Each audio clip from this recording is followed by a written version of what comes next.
Hello, my friends.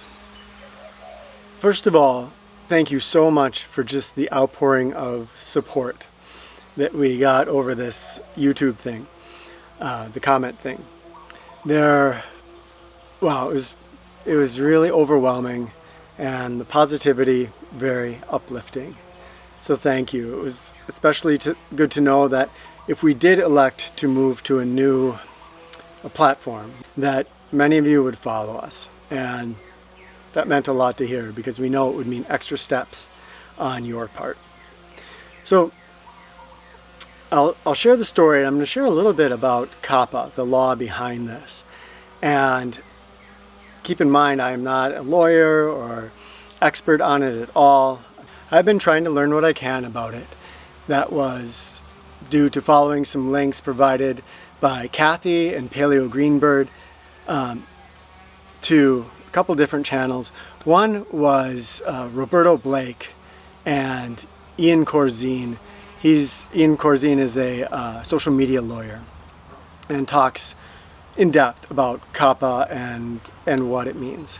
So first I'm gonna tell you the good news and the bad news. So the good news is that I wrote to YouTube expecting, as I'm sure many of you were, that I would not get, first of all, a personalized reply and certainly not a positive reply, but I got both. So I was surprised actually by how quickly they wrote back and how personalized it was. It was obviously not a form letter, but they had written to me directly talking about the specific issues that I had put forth. So I was really pleased to get that personalized response, and they are happy to have comments enabled on our ReWild University videos if we moderate all comments before they go onto the channel. What that means for you, the negative for you, is that when you type out a comment, it's not immediately going to post. Hopefully, if YouTube is working correctly, it does not mean that anything bad has happened to your comments. They're going to go into the moderation queue, and you know me, as soon as I am able to, after launching a video, I'm going to be on there approving all of your comments, because all of you leave appropriate comments, approving all your comments and answering them as we always do, and reading many of them to the family as I always do.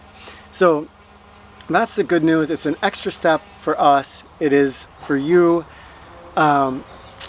That disadvantage of the comments not immediately being there. I'll be checking the spam too, because sometimes, I'm not sure why, some of your comments get sent to spam. So always try to check spam and bring your comments over if they've been sent there, especially if you have put a link in. It often throws it over there to spam, and sometimes I don't catch that for a few days. Apologies if yours has ever been caught in that. Just a brief understanding of what this is all about with the COPPA.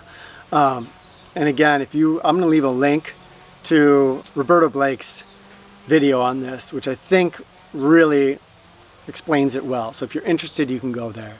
But briefly, COPPA is the Children's Online Protection and Privacy, or Privacy and Protection Act. And in spirit, this is a good thing, trying to protect children from online predators. In implementation, I think that it has some issues, and specifically in the way that YouTube has implemented it. So what the law focuses on is any kind of social media, so Instagram or Facebook or YouTube, gathering information from minors. In the way that YouTube works, when someone leaves a comment, to attach the comment essentially to the video is cookies involved. To make suggested videos, which is another thing that is wiped out on children's channels. There's cookies involved. So all that is technically gathering information. So COPPA was put in place, I think, in 1990. It's been around for a long time, but YouTube was just recently hit with some major fines, I believe, from COPPA because they have been gathering information from minors through the use of these cookies. So there's some information gathering there. And of course, to do suggested videos, what you've been watching and other online habits. This information is being gathered on all of us all the time. And that's part of today's world. Now the law itself, however, it breaks things into three categories. The one is adult-only programming. So if you were making something that's intended for adults only, then the law basically does not apply to you. If you're making something that applies only to children, children's sing-along video or something, that is a place where the COPPA comes on full force, and they're saying the law says that YouTube cannot gather any information. And so that's why, because of the current structuring of the YouTube platform, that's why they just completely disable comments, completely disable suggested videos, etc., etc., AdSense, anything that gathers information. But in the law, there's a third category, which is a mixed audience exception. Because a lot of things, like family vloggers, I would say Mirabelle's channel, which is appropriate for children, but most of her audience was adults, and she's sharing, emotional things that she's learning and stuff that applies to all of us. So there's this mixed audience exception in the law, but YouTube did not include a mixed audience exception in their system.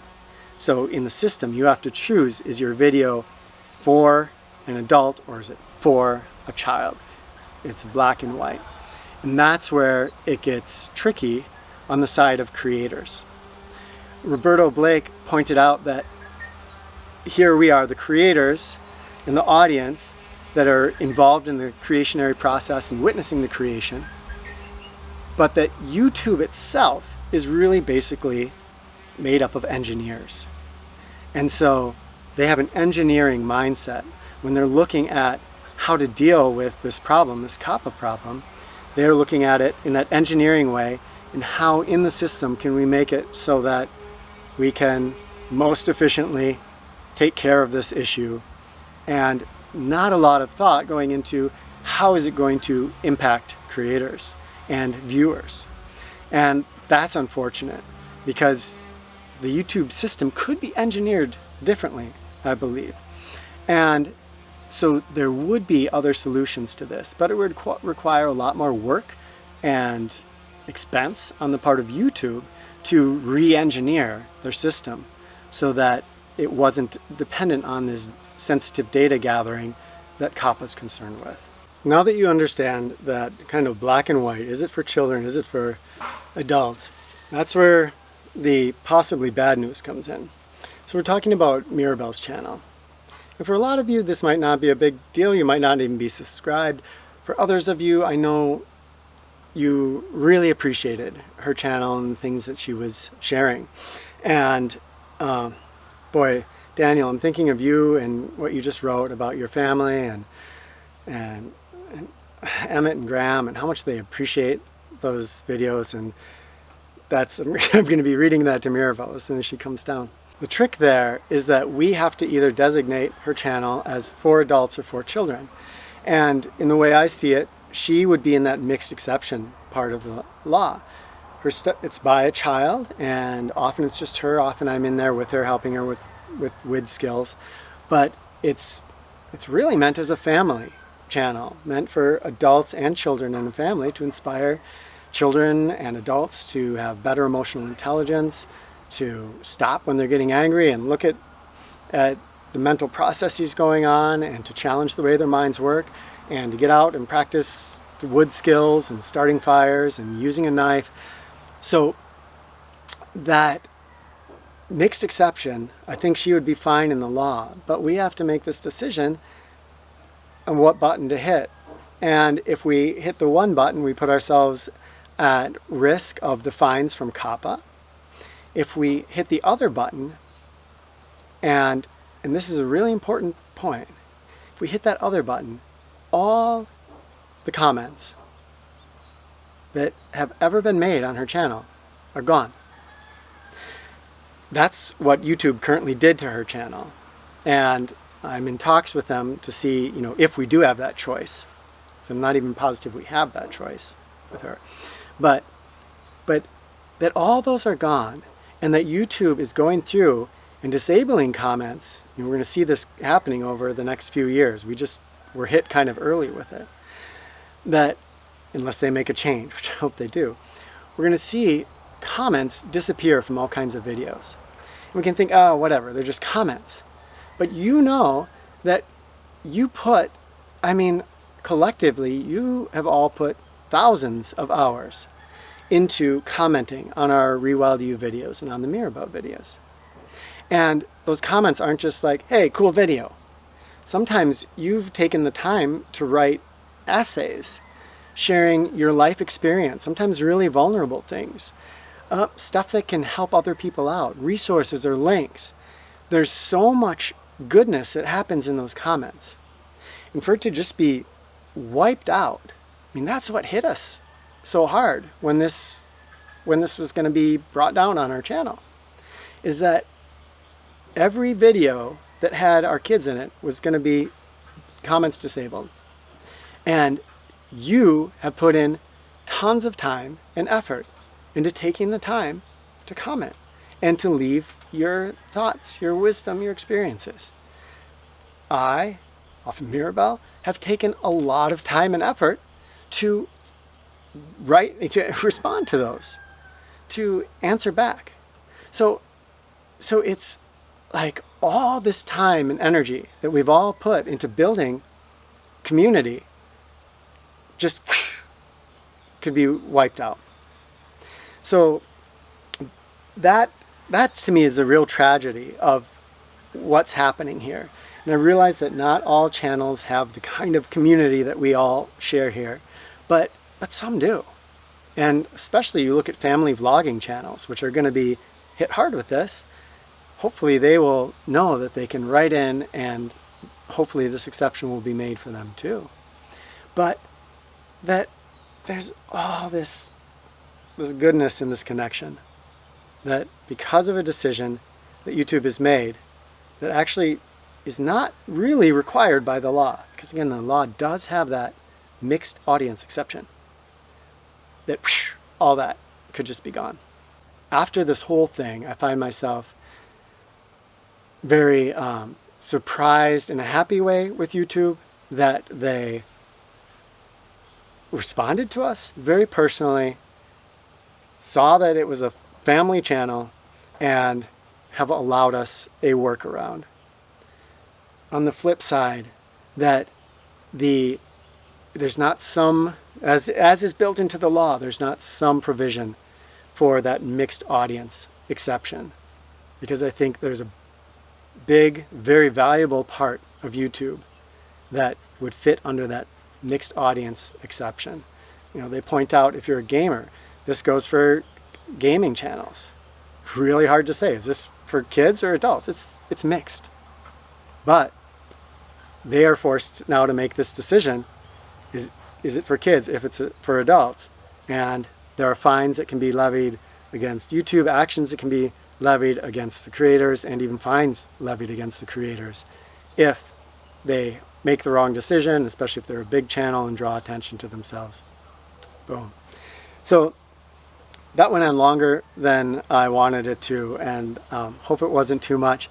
But again, we're going to be looking more into Mirabelle's channel, and we will be back on the ReWild University channel. The girls, Rebecca, and our friend Helen, who's here now, will be back on. And again, your comments will be moderated, so they won't go up right away. Some of the next videos that will come up will feature only me. That's just what's in the queue. That's not because we are not doing family videos anymore. Okay. Share your thoughts. Love to you all. And again, thanks for your incredible support and outreach in a time of crisis for our family, because it really hit us hard. Everything, all the time and energy that we had put into this and that you had put into this was standing to be lost, and our connection with you was being jeopardized. very, very important to us. That you reached out in such loving ways really meant a lot to our whole family. All right, love to you all. Talk with you soon.